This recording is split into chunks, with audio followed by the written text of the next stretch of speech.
Hi friends, এখন যেহেতু বর্ষাকাল, দেখো কত সুন্দর পুঁই পাতা। আমাদের বাড়িতেই এই পুঁই শাকগুলো হয়েছে।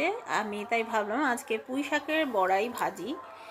তাই পুঁই পাতাগুলো ভালো করে ধুয়ে এইভাবে কুচিয়ে নিচ্ছি আর দিয়ে দিচ্ছি কাঁচা লঙ্কা কুচি। আমি এখানে মাত্র 3টে কাঁচা লঙ্কা দিয়েছি, বেশি ঝাল আমার ছেলেমেয়েরা খেতে পারে না সেই জন্য।